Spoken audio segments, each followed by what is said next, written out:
Elikkä Rakkautta ja Anarkiaa filmifestivaalit, ja tänä vuonna meikäläinen sain vieraspassin, koska torstaina on Night Visions lyhärinäytöksessä Revenge of Shitters, mutta ennen torstaita käydään elokuvissa ja siitä se sitten lähtee. Katsotaan mitä tulee katsottua. No niin, nyt ollaan täällä Maxen kakkosessa ja on alkamassa Lesbian Space Vampire. Ja siellä taustalla näkyy leffan vieraat, joita tässä odotellaan alustamaan leffaa. Please welcome Leela, Varghese and Hobbs.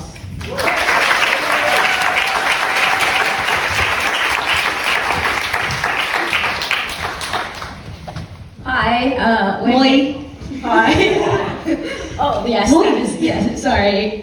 We're here from Australia, so g'day. Yeah, it's really lovely to be here. It's thanks to the festival for having us. Yes, thank you so much, Helsinki International Film Festival, for having us. I really love the theme of the festival, love and anarchy, and it just had me thinking that maybe if the governments of the world had a bit more love and a bit more anarchy, we would be closer to a free Palestine as well. Whoa. We also just want to say that whilst we're talking about human rights, we need to protect trans rights. Our film doesn't exist without all the amazing trans people that worked on it, and we want to live in a world where trans people don't just exist, they thrive. And in our film, the Blue Queen, the main character's mum, is a trans woman played by a beloved Australian actor, Jordan Riskopoulos. And yes, we wanted to mention that because it's a really tough time for the queer community.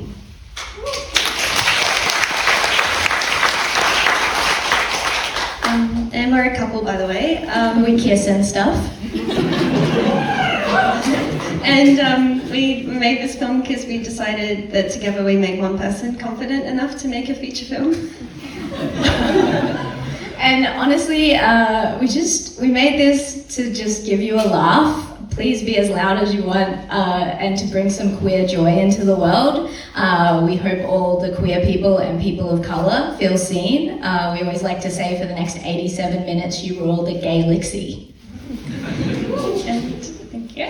And we'll just leave you with this quote that we feel sums up the spirit of the film. If you can't love yourself, how in the hell are you going to love somebody else? Can I get name it up in here? Yeah.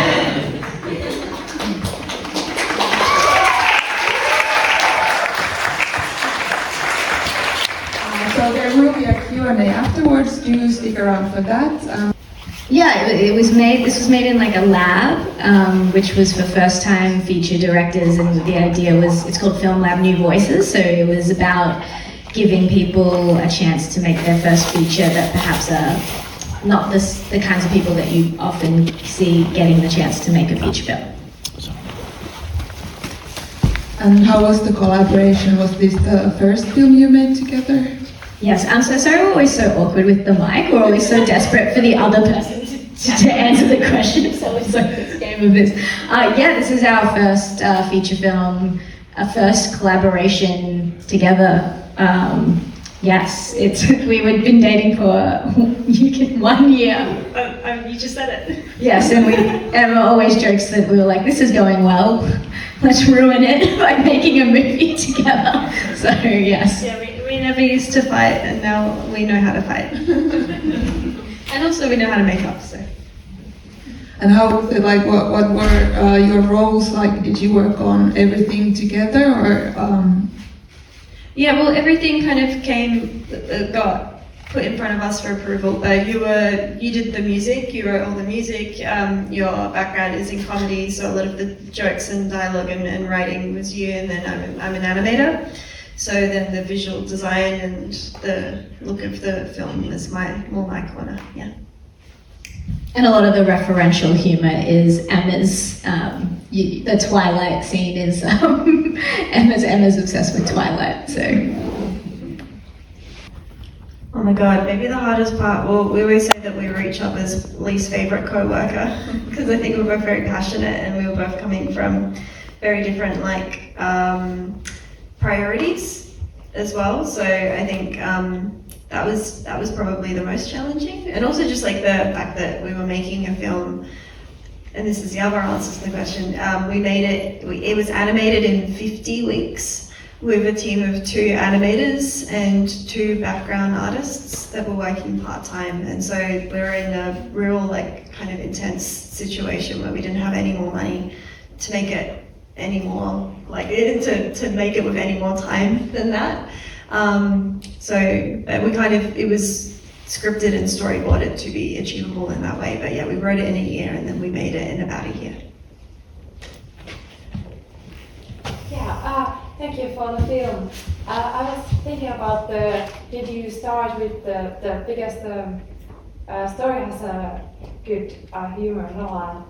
Did you start with a story with the like story that this is what you want to tell, or did you have, for example, characters? Or how did you build the story from the beginning, from the name to this? It was definitely just the title, and that's all that existed. And so we said it was a title backwards film. And at one point, initial discussions were that it would perhaps be the Kiki character that would be the main character, and that it would be something a bit more like Cowboy Bebop. But then we felt like that was just us taking something that already existed and doing it from our voice, but we wanted to do something wholly original, which is how Syra came to be. We were kind of like thinking about what's a character we can create that we feel like hasn't been seen and can also mean something to us, and we decided to make this character who's anxious. The tagline we have on the poster is she'll save her ex or die crying. And I think we just wanted to show that you can be the duality of being somebody who struggles, but you can also keep going and you can come out of that and you can achieve things. I feel like we both cry, but we still always like keep going, and it's like okay to like struggle as long as you're Even like the very first time we were applying to make the film, we had to just submit a 1-page document summarizing like what is the character, what is the arc, and who is it for. And it broke us. We were like on the ground crying, trying to figure this thing out. And then it was like you just got up and then we were literally on the ground and then got back onto your computer and started working again. And I was like, wow. I do remember saying, I would rather die than keep working on this. It feels like horrible sometimes when you're taking that first leap. But also even like the whole, I don't want to sell like a fantasy of the creative process. It's like you feel good and then you feel shit and then you feel good and then you feel shit, and it's just this ongoing like journey of confidence. And even traveling with the film, you know, you like, everyone's like, surely you feel really like great, but I feel like we just always feel so anxious and stressed, and yeah. Whose idea was the the miniature, that penis spaceship to blow it up?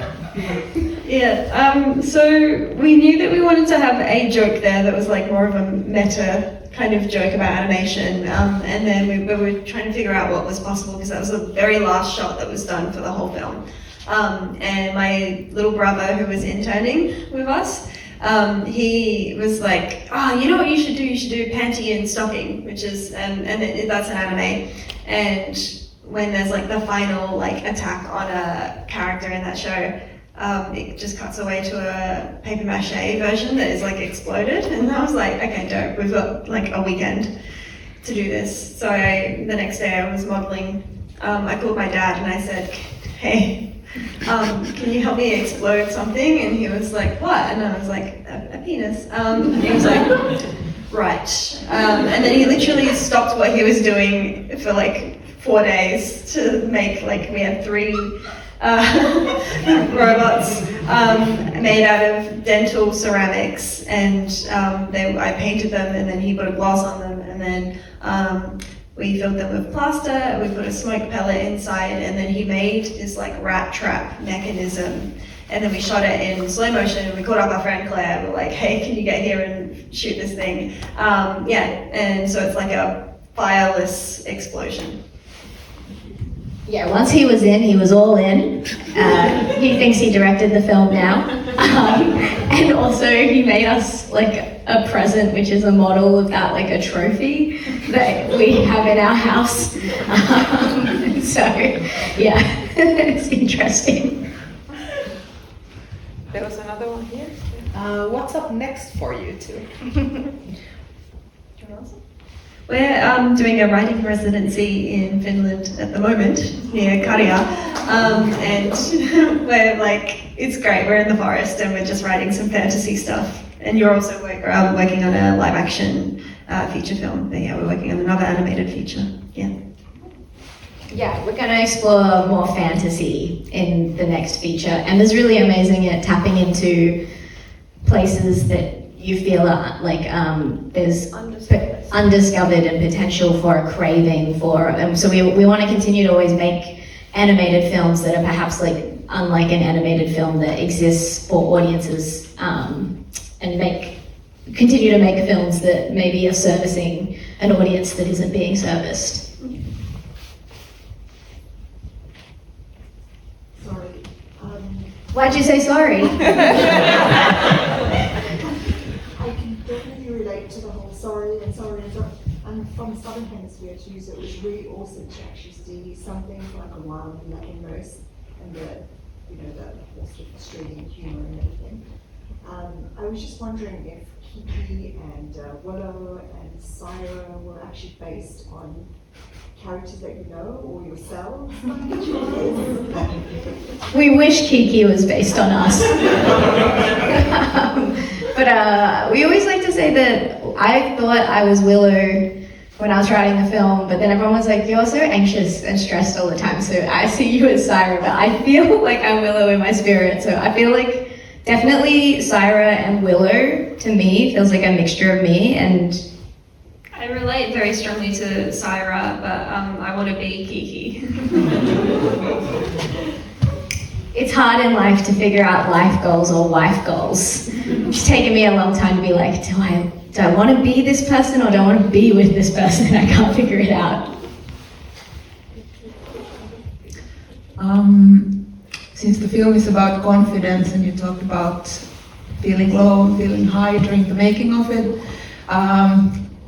when was the moment when you started thinking about like releasing the film and it premiered in Berlinale, like this could be something for the big festivals and for Helsinki? Did you have like a clear moment like that? I think with all independent filmmaking, you kind of just pray to the film festival gods. You say, please, one of the top 5, please, one of the top 5. And so we submitted to Sundance, no. We submitted to South by Southwest, no. And then Berlin was yes, and it was crazy. I think we didn't know how it would go until we got that email from Berlinale, where they were like, you're in, and we're like, oh great. And then we were kind of like, wow, we weren't expecting that, because Berlinale is like so prestigious, and like we saw it as being a very arty kind of film festival, and we're like, you sure? Our film is it's not highbrow. And then we got there and it was like, oh, Germany is just so fruity, I get it. And also all festivals love to have great comedy films because they are so rare. Yeah, I think we might have been the only comedy in Panorama this year, potentially. And something interesting about that experience of like hoping for something is that like actually like we'd been like we'd had met with people from Sundance, and like I think actually just the fact that we met with them and that they said they would watch the film was actually really like a good driving force, even though we didn't get into Sundance. But like even just the fact that they were kind of intrigued by it, I think that gave a lot of inspiration, at least for me when we were in the making process. It really helped just feeling like there was maybe a potential of something happening and the movie getting going somewhere. And so yeah, but it's, I mean, the whole experience of making your first feature and it being an independent feature and it going anywhere in the world is just exciting. You're just like, wow, can't believe it. I don't have any questions, but I just want to say thank you for all the audio and all the songs in the movie. It was such a pleasure to ears. I don't know how did you do it, or who has been the director of the sounds, producer of the sounds. It was such a pleasant journey with that movie. Yeah, just want to shout out, sorry, why are you looking at me like this? I just got excited because the Foley artists were actually Finnish, so thank you, Finland. Yes, and then I do just want to say, whilst I wrote the songs, part of the reason that all the composing and sound in the film is so amazing is because we worked with our composer and sound designer and producer of the songs was the same person. And so I think that there's this synchronicity, and he just brought so much passion to it. Mike Darren, he's like a very established composer and sound designer, and he just gave so much love to the soundtrack and the composing in the film, and so shout out to him because he's amazing. And I think it really elevated the budget, the overall feel of the film. I think a lot of it is smoke and mirrors that make it feel like it's a film because it's so low budget, but that soundtrack and his composing, when we started to get to hear it with the film, we were like, oh my god, the film seems better now. It was like, wow. Yeah, because for context, we made this for €500,000, so not very much money in terms of animation films. Normally they made for $200 million in 5 years, and we did it with $500,000 in 1 year. And sorry, I was just going to say we put a bunch of his original score is also on the Spotify because we just love it so much. So yeah. Is there anything else that people could see right now? We talked about what you're working on, but any comedy stuff or animation stuff, shorts or anything? I do have a short film that's doing circuits at the moment, and he's playing in Berlin at a festival that I can't remember the name of right now, but it's called I'm the Most Racist Person I Know. Really like having bold titles, and so I have a short film that's also kind of circling around at the moment as well. And you have anything? No, I don't. I was just making this movie for 3 years. I want to say that you have a really nice Moomin shirt. It's very nice. Oh, one more Moomin. And I love Moomin for 10 years. So this is the best ever thing. Emma's dream is to get the IP so that we could maybe make a Moomin film one day. That would be awesome. Yeah. She's talked to people, we have some meetings in LA, and she tried pitching it to I can't remember which production company. Anyone who would listen, we were in LA and I spent my time in LA being like, do you know Moomin? And they're like, no. And I'm like, okay, let me tell you all about Moomin, because this is, it's IP, everyone's focused on making, Just Dance, the movie, or anything that already exists. And I was like, why is there not a DreamWorks Moomin movie? Why? Anyway, if anyone related to Tove Jansson is here, give me a business card. We do just want to say that perhaps it's not our story to tell. We'd love to see it. So, obviously we're not going to just steal Moomin as two Australians. Yeah. Okay, more questions? What are your favorite dinosaurs? Favorite dinosaur? Do you know yours off the top of your head? Well, I've always said pterodactyl, but apparently pterodactyl is not a dinosaur technically. I know. So Says who? Someone who knows a lot. Well, we were talking. So someone asked us this in Switzerland, and she's really into dinosaurs, Toshima. And I was like pterodactyl, and she was like, it's not a dinosaur. Apparently it's a separate category. Oh dear. I know. So I'd just say T-Rex, I guess.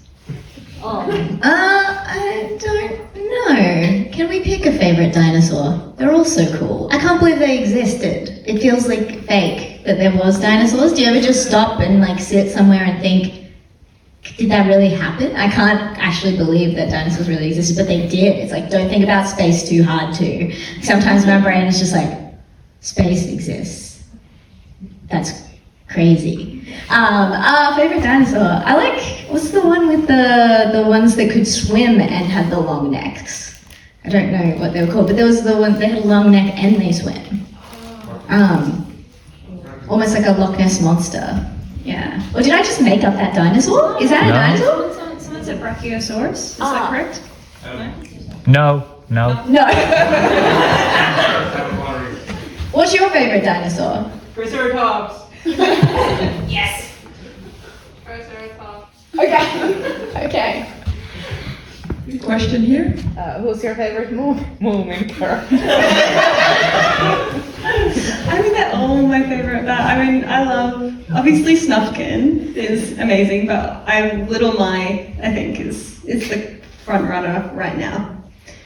I love Little My. She's like such a little brat, but I just want more of that energy in my life. She's so inspiring.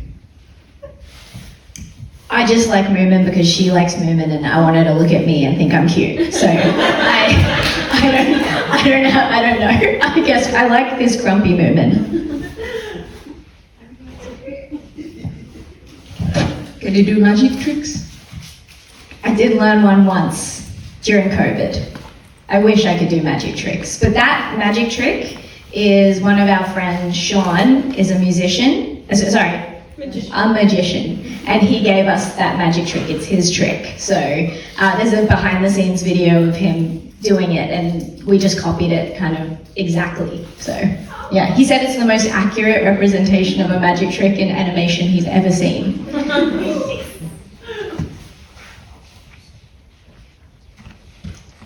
Thank you very much. Thanks for coming. Thank you.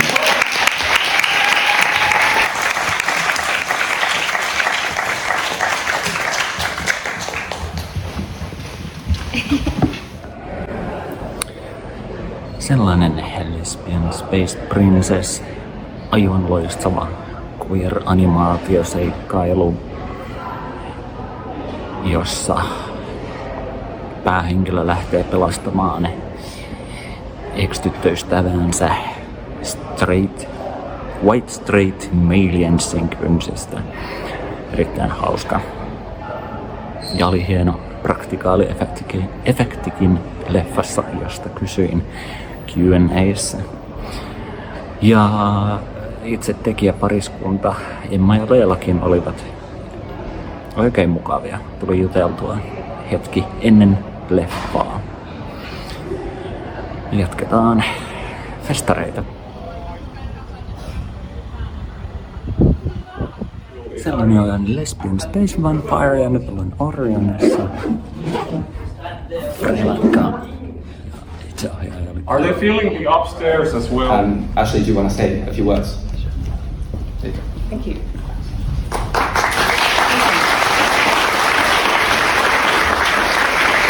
Hello everybody. Thank you so much. This is my first time in Finland and it's been so lovely. Everyone has been so warm and welcoming and I'm really enjoying it. This film, it's called Fréwaka, and in Irish that means, the literal translation is roots, if you're translating it to English, but in Irish it has much more weight and texture, so I don't like the translation actually. In Irish it speaks more of heavy, thick, tangled roots that are stuck in the ground and that you need to really work hard to dig up, and that kind of gives you a sense of what the film is about, sort of, in a way. And although it's a very Irish film, I feel like we have shared connections. There's something in the bones of the Finnish and the Irish, I feel, and hopefully you'll feel that too when you watch the film. And if you stick around, I'll be doing a Q&A after. So thank you so much for coming.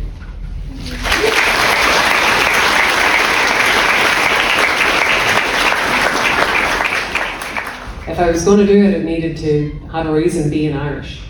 So I thought about it for a while, and then the film kind of came out of, I went to a school that was like an independent school that was run by kind of hippies, for want of a better word, and like really, really nice people, but they didn't hold back from telling us scary stories and stuff, and they really cared about maintaining the old folklore and mythology. So while I was the youngest child in a Catholic household, so I got to see things like The Exorcist when I was way too young, but like, I mean, I loved it. But it was the folk stories that were keeping me awake at night, you know. So, because I think when it lives in your imagination, it's just so much stronger. So that's where it came from, really, just wanting to kind of connect with that root, and also to express Ireland as I see it now, where we are as a people, what we're kind of stuck on. Because I think the public face of the Irish is very friendly, very warm, very jovial, but actually there's a lot of mental health problems, substance abuse, addiction, self-harm, suicide rates are really high. So I think there's a lot of pain underneath, you know, so it's kind of about exploring that. Alright, yeah, I actually, when I watched it, I was thinking that there's a lot of references in this film, like there's a lot of history, Irish folklore, but also references to like the current state of affairs in Ireland. Do you see this as a political film, or did you set out to make a political film in a sense? I think in a sense, everything is sort of political, you know, it's kind of unavoidable really. But I suppose it is, but in that way that it's unavoidable. I'm talking about the things that I'm talking about, and I'm not doing it in any kind of campaigny sense, if you know what I mean. It's just, I really was just trying to reflect the truth of how I see Ireland now. I really was just trying to do that. So sometimes people say that, oh, there's a lot of women in this film, or like very often people will say to me, actually, that's all women. I mean, there are some men in it, but they'll ask me if that's like a political statement. And the thing is that, I mean, I suppose it sort of is in a way, but it's not, but it's also not really. There are so many films that have literally all men in them, and nobody ever says to John Carpenter about the thing, or you making a statement about men. You know, I was telling the story from the point of view of women, because I think the women's voices in Ireland have been really suppressed for so long, and as soon as the Irish Free State was formed, women were literally written in the Constitution, written into the kitchen, and suppressed. So it is political, but it's also just how I want to tell the story. Do you know what I mean? It's not, it's both. Yeah, I see that, especially in like the Catholic imagery of the film, that Catholicism seems like a kind of like a threat in a sense. Like there's a little bit of a threat looming, and it also takes the form of like crosses, like red crosses that get like projected onto like eyeballs and stuff like that. So it also maybe ties in with the role of the woman in Catholicism, kind of like as a subjugated being that I just kind of read in this film. Absolutely. I think in Ireland it's really hard to escape Catholicism and the stranglehold that it had, and in certain places still has, culturally over people, especially women. So I think if you're making a horror film in Ireland, it's like some people also say to me and other Irish directors that we've got a lot of shared, you know, stuff, the same stuff comes up, but that's because that's what's there, that's what's in the psyche, you know. It's Catholicism and also the folk elements of this. So in Ireland, Catholicism is very folky. There's a lot of like superstition and mythology mixed in with how it's actually practiced. You know, it's like they had to, in order to get us to accept Catholicism, they had to make it a little bit folky for us to take it on. So yeah.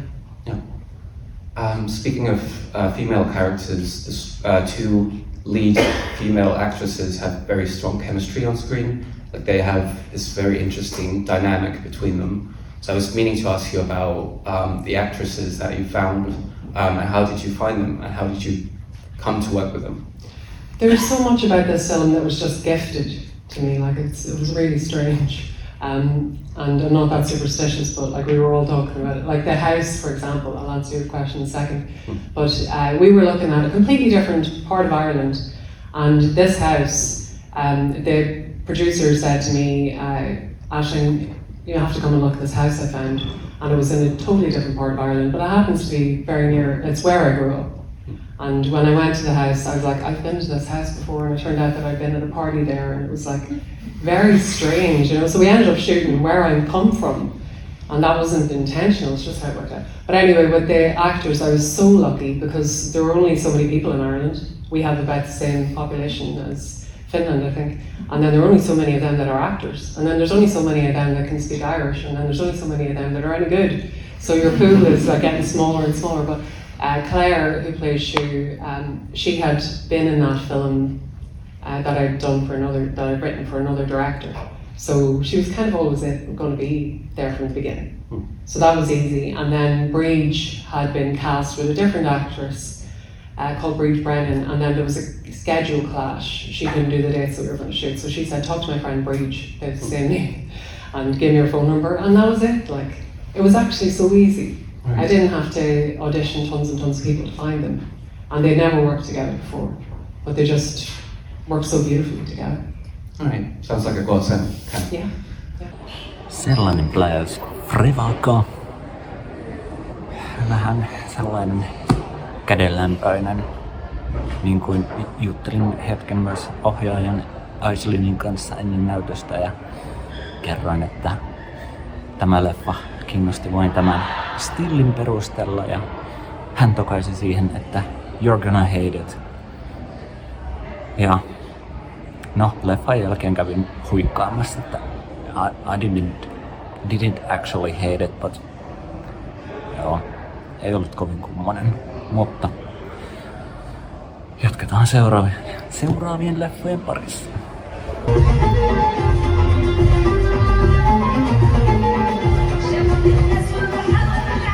No niin, nyt on meikäläisen toinen päivä tapputeltu kasaan.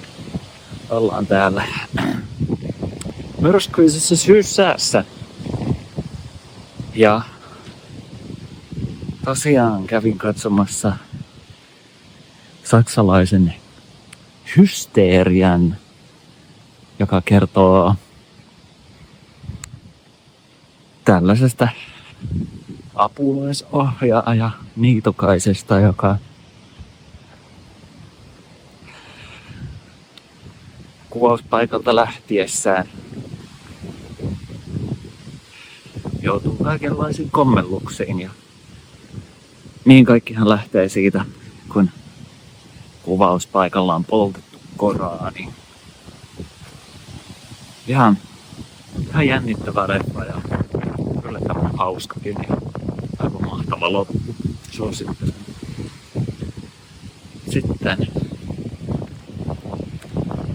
Sitten toinen leffa, jonka kävin tsekkailemassa, oli ranskalaispuolalainen Her Will Be Done. Ja kuvauksessa luki, että Dario Argenton töistä inspiroitunut leffa, jossa nuori nainen haluaa puhdistaa itsensä pahuudesta ja sielläkin on kaikenlaista kommellusta. Mutta en ihan täysin yhdy tähän Argento-viittaukseen. Enemmän tää oli Andrei Zulaskin jalanjäljessä. Nättiä kuvaa oli ja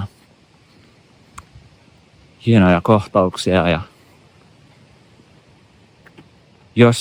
jos et siedä eläinväkivaltaa, niin tämä leffa ei ole sinulle.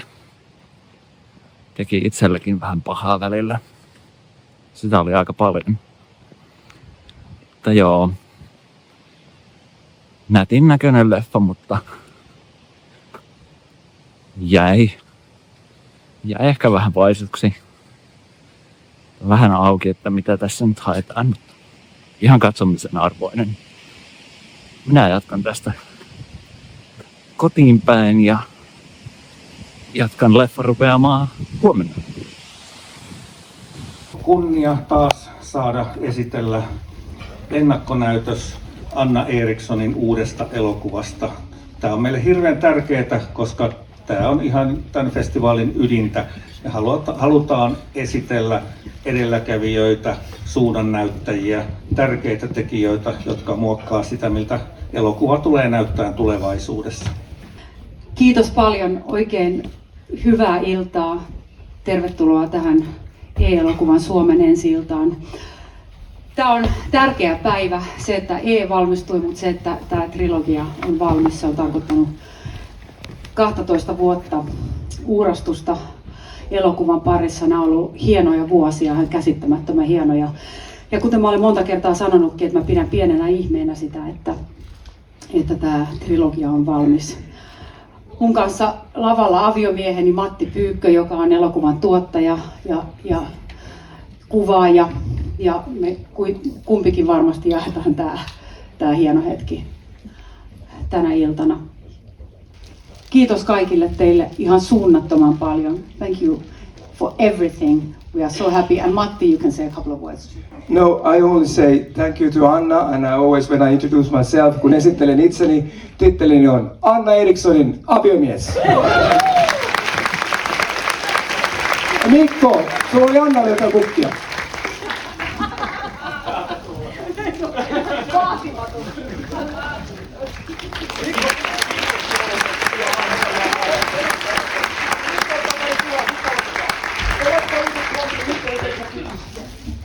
Ne kaikki mahtuu, kaikki lekamia hyvin tuolla se parkko, hop hop hop. Näkyykö Mikko kaikki kuvassa? Kato. Ei vielä. No kato, varo. Loistavaa. Joo, hyvä. Vielä vähän tiiviimmin. Ei vielä Mikko, nyt vielä yksi, kato toi yleisö vielä, sori. Hey, please come to the audience in the back. Artistic film that we have such a nice audience. Thank you. Anna siihen keskelle, please. Ei, no.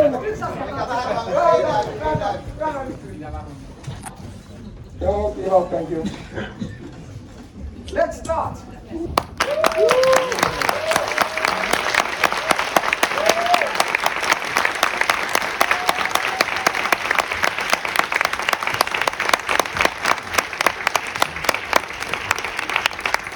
Kiitos paljon. Saataisiko myös aplodit Matille uskomattoman hienosta kameratyöstä?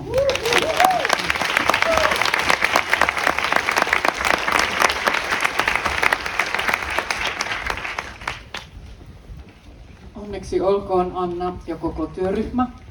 Kiitos paljon. Nyt kun annetaan elokuvan vielä viipyillä mielissämme, niin ajattelin, että olisi kiva palauttaa mieleen tämän trilogian päätös elokuvan myötä. Mistä nämä trilogiasi elokuvien nimet, eli niillä on yksi kirjain, mistä ne tulee? No silloin kun mä tein alustavaa työtä, luin paljon M-elokuvaa varten. Mä luin Asti Hustvedtin kirjan Medical Muses, joka kertoo Salpetrierin sairaalasta Pariisista, jossa hoidettiin hysteerikkonaisia 1800-luvun puolivälistä 1800-luvun loppuun. Siellä oli tämmöinen kuuluisa lääkäri kuin Charcot, joka heitä hoisi ja muitakin. Ja tämä kirja keskittyi nimenomaan 3 heistä kuuluisampaan hysteerikkoon, joita sen sairaalan potilaskertomuksissa usein kutsuttiin, lähes aina myös niissä valokuvissa kutsuttiin pelkin etukirjaimin, 2V, B, G ja niin edelleen. Ja silloin mä ajattelin jo, että tämän elokuvan nimeksi tulee M. Ja jos mä joskus saan tehdä tämän trilogian, niin mä nimesin kaikki nämä elokuvat pelkällä kirjaimella. Siitä. Tämä on upea taustatarina. Millainen luova prosessi sinulla oli, kun lähdit sitten kehittelemään tätä viimeistä elokuvaa, trilogian päättävää elokuvaa? Tuntuu, että tämä elokuva kommentoi tosi isosti someaikaa. Siellä mainitaan, tulee mieleen vääjäämättä Sanna Marin. Siellä on jos jonkinlaisia elementtejä, mutta pystytkö summaamaan sitä jotenkin, että minkälainen oli se assosiatiivinen tai luova prosessi tämän trilogian viimeisen elokuvan taustalla? Niin, se on niin kuin jälkikäteen hirveän vaikea sitä sillä tavalla loogisesti selittää, mutta sen mä tiesin ainoastaan, että tämän viimeisen osan mä haluan tehdä autiomaassa, nimenomaan käyttää autiomaata symbolina jostain todellisuuden tasosta, joka tuntuu olevan tässä ajassa autioitumassa tai jo kenties lähestulkoon autioitunut. Ja monella tapaa mä ajattelen tästä ajasta niin, että tämä on skitsofreeninen ihmissielua hylkivä aika, monella tapaa kylmä, jättää ihmiset yksin. Ja autiomaa paikkana se tuntuu oikealta. Se tuntuu. Mutta sitten taas toisaalta autiomaa on paikka, jonne mun mielestä alku ja loppu on paennut. Ne on niin kuin paenneet sinne. Että sitten kun me matkustettiin tuonne autiomaahan, niin se lisäsi paljon niitä tasoja, koska se on niin monin tavoin niin kuin divaanipaikka ja rauhan paikka. Ja silloin mä ajattelin, että koska suunnitelma oli aluksi, että oltaisiin autiomaassa ja sitten tulisi takaumia Voglerin elämässä, jossa mentäisiin toiseen todellisuuteen.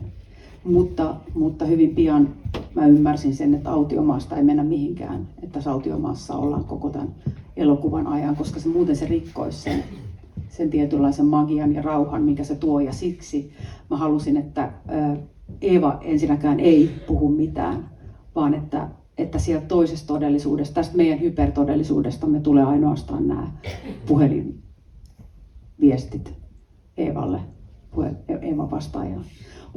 Mutta kuka tietää, missä järjestyksessä nämä ajatukset tuli tai miten se niin kuin lopulta nivoutui yhteen. En osaa sanoa. Mutta tietysti mä työstän paljon niin kun näitä elokuvia, teen monta asiaa samaan aikaan, editoin vielä, joskus käsikirjoitan samaan aikaan hyvin usein, sävellän, teen äänitöitä, että se tämän tyyppisen elokuvan vetovoima ja semmoinen ilmaisu, se tulee niin se rakentuu niin monesta, ei missään tapauksessa pelkästään tarinasta, niin kuin on selvää. Trilogiasi elokuvissa on tyyliltään huippuunsa hiotut kuvat sekä äänisuunnittelu.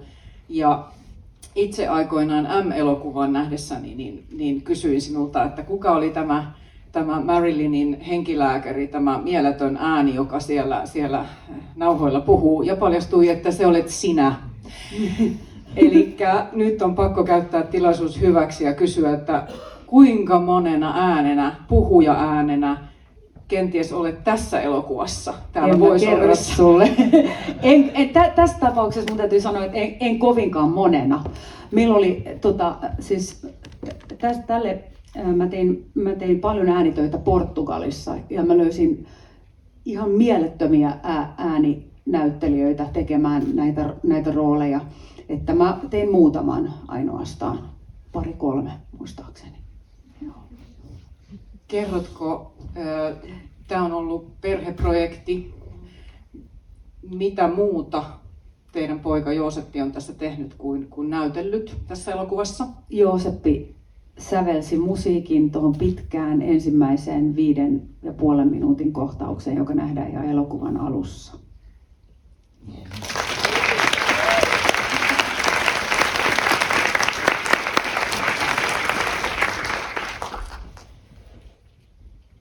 Kun ihminen haluaa nähdä tämänkin elokuvasi uudelleen ja tutkia sitä ja pohtia näitä henkilöitä ja niiden suhteita toisiin, ja siellä on niin paljon löydettävää, ja tämä teos ei niin kuin tyhjenny, ei yhdestä eikä kahdesta eikä kolmannestakaan katselusta, niin mihin haluaisit oikeastaan minkälaisten ajatusten ja teemojen äärelle haluaisit neuvoa tai viitata katsojaa? Mä itse esimerkiksi sain tosi paljon irti, kun mä kuulin sinun haastattelussa kertoneen Jungista ja arkkityypeistä.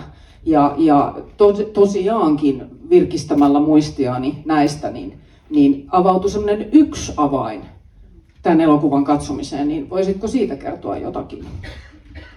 No mä voisin kertoa siitä vaikka kuinka paljon, meillä ei ole tässä paljon aikaa, mutta onhan tämä monella tapaa jungilainen elokuva. Mä voisin vaikka ottaa yhden esimerkin näistä henkilöhahmoista. Tämä riivattu mies, niin hän on niin kuin suoraan jungilainen ilveilijä, eli trickster-hahmo.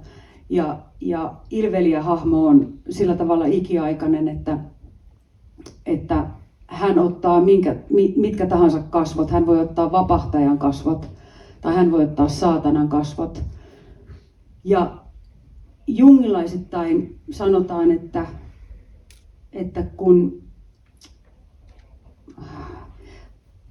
maailma menee tarpeeksi tasapainottomaan tilaan, niin tämä ilveilijähahmo muuttuu lihaksi ja vereksi. Ja siitä meillä on esimerkkejä tässäkin maailmassa tälläkin hetkellä. Mutta Jung muistuttaa aina siitä, että itse me kaikki yhdessä kollektiivisesti teemme ilveilijästä lihaa ja verta. Ja me ollaan vastuussa nimeltä mainitsemattomien henkilöiden valtaan pääsystä ja niin edespäin. Mutta sitten on yksi niin kuin taso, joka on tietysti myöskin kiinnostava Eva Vogleriin liittyen, on tämä tuhkimotarina, koska jungilaisittain alun perin tuhkimotarina on niin kuin transformaation tarina.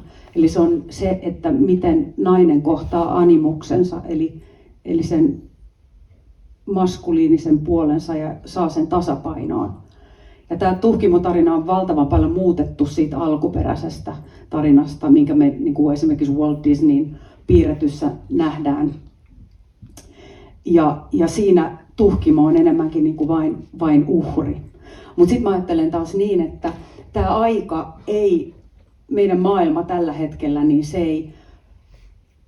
ei niin kuin suo ihmisille transformaatiota, se ei suo balanssia eikä se suo tilaisuutta niin kuin tasapainottaa varjoa ja valoa, vaan se koko ajan häiritsee meitä, yrittää saada meidät niin kuin kääntämään kasvot niistä hyvin olennaisista asioista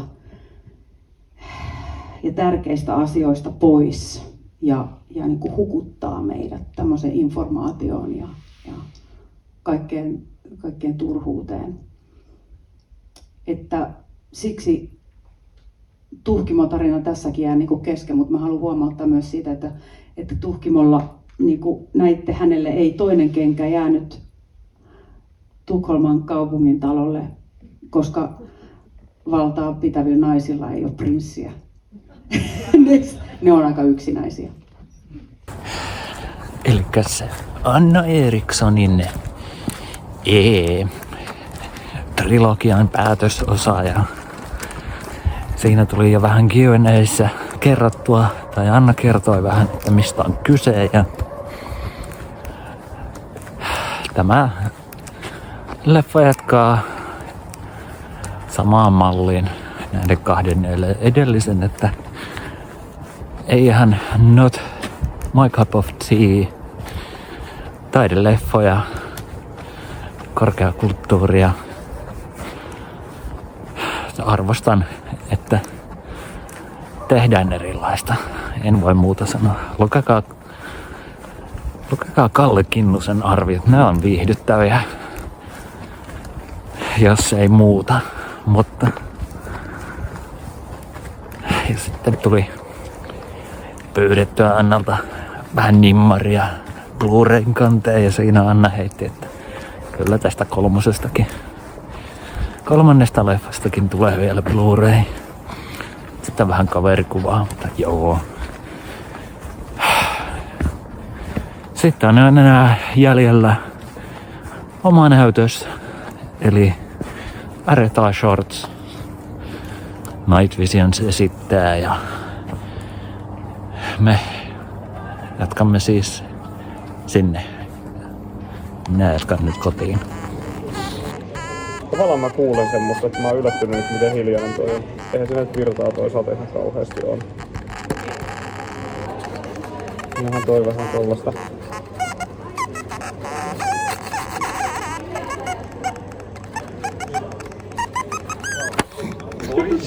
Straight from the USA. Straight from the USA, sir. Oh, you came from the USA. Oikein hyvää iltaa, arvon yleisö.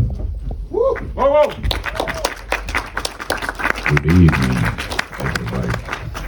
I'll switch to English straight away because we have some English speaking talent in the house as well, and hopefully some English speaking audience as well.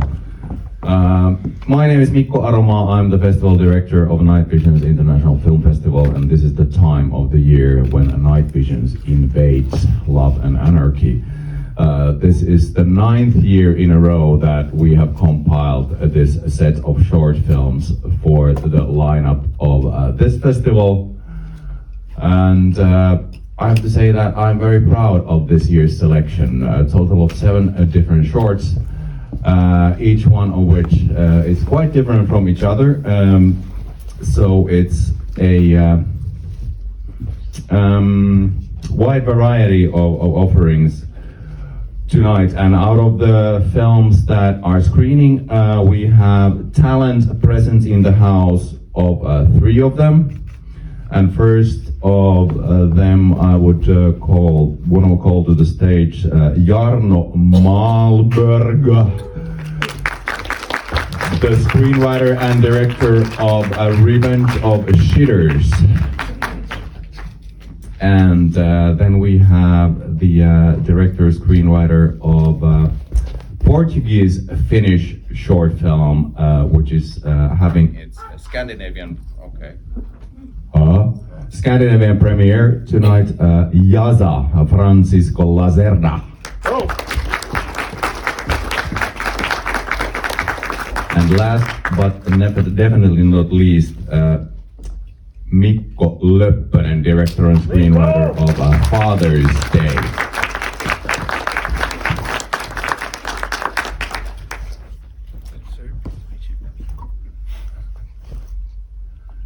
So, well, Jarno, you're there first. So, what do you want to share with us regarding the Revenge of Shitters before the screening? If you haven't seen the other 2 previous ones, it doesn't matter. It should work. Nothing else. Same question from me. Well, you go. Yeah. Just, you know. You know.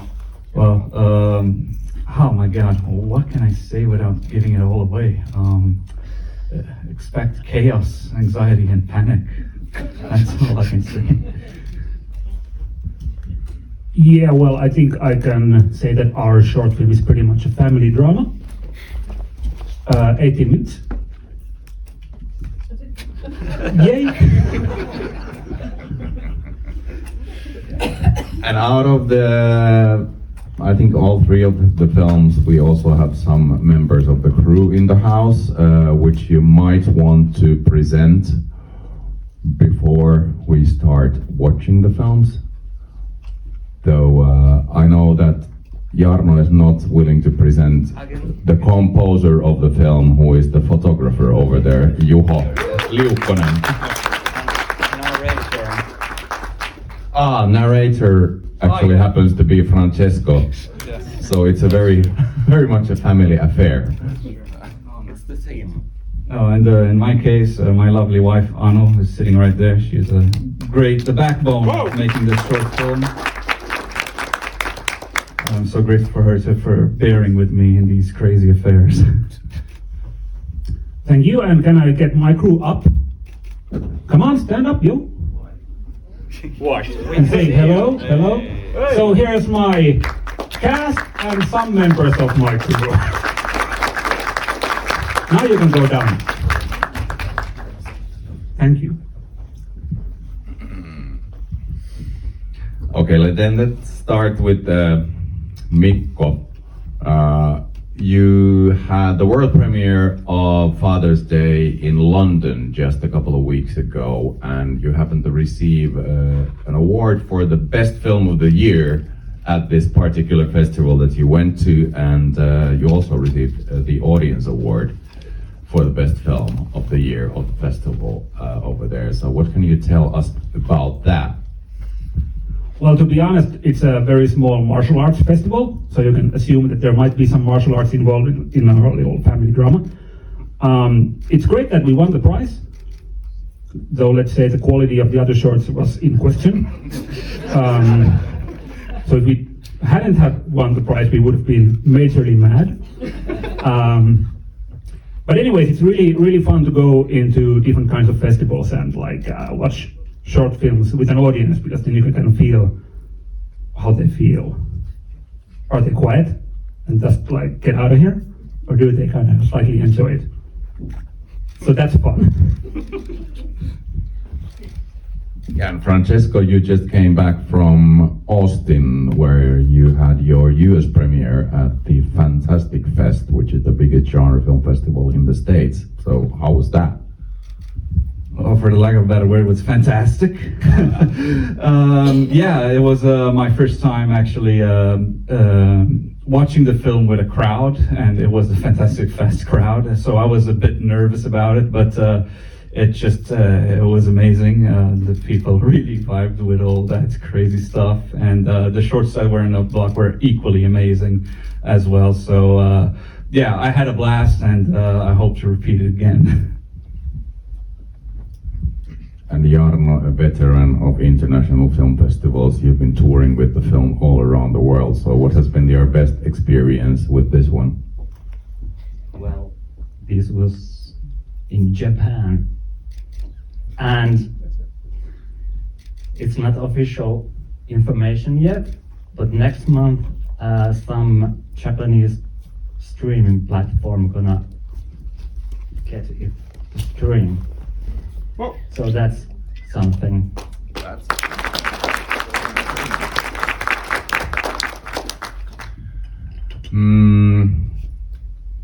Then of course the essential question to all short filmmakers on stage is like, and actually Mikko was the leading man here because he announced in Facebook that this is going to be the final short that he ever makes, and he's going to be making a feature next. So what can we expect from you guys next?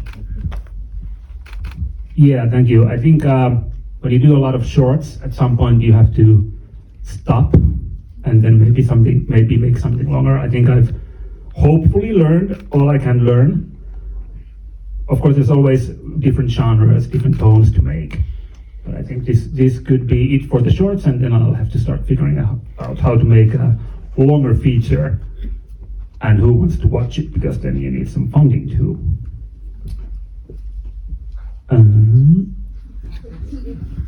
Well, in my case, I agree here with Mikko about his philosophy of you have to stop making shorts to make a feature film.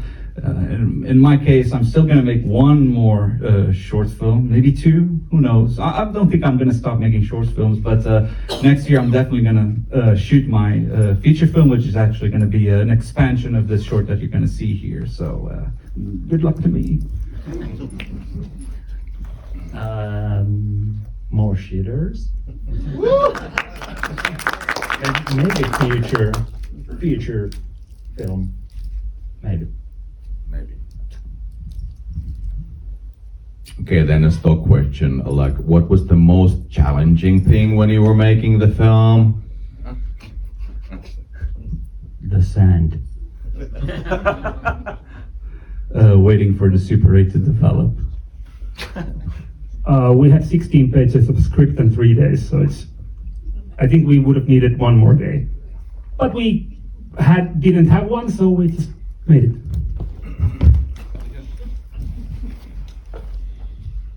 And special question to Francesco, because you decided to shoot it on film. Where did that come from, and why? Well, I initially was going to do a short film before this, but I did manage to get some funding from SES for writing a script, but it just fell through. And I was experimenting with Super 8 at the time, and when my friend said he was coming to visit me in Helsinki after we hadn't seen each other for almost 10 years, I told him, dude, we gotta make a film. And I had a roll of Super 8 triacs with me, and a chicken leg, and we made that film in a day on my birthday last year, so best birthday ever.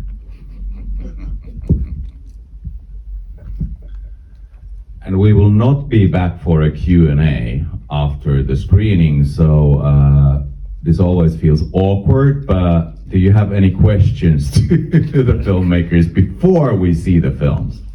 We have one. I missed the name of that martial arts festival you won. It's called London Fighting Spirit Film Festival.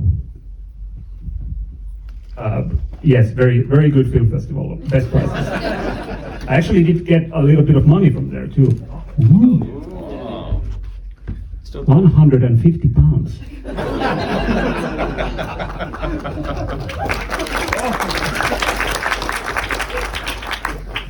Any more questions, or should we start? Or do you have something to add to this? No, you're fine.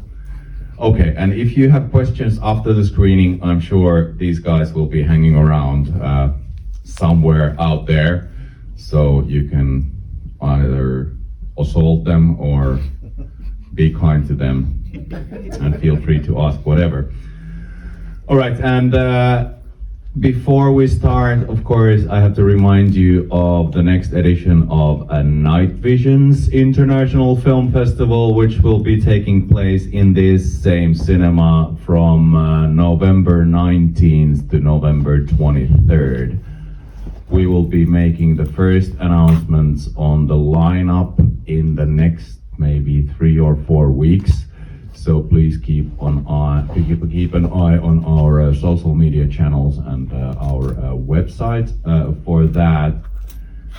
And also keep in mind that we're going to be having several Night Visions related screenings at WHS Teatteri Union, just a few blocks away from here, starting on Wednesday next week, when we will be having a repeat of the fabulous Japanese shark film Onsen Shark, and there are still tickets left for that. Go to the WHS Teatteri Union website to secure your tickets to that. But now it's time for Night Visions Presents Shorts. Enjoy!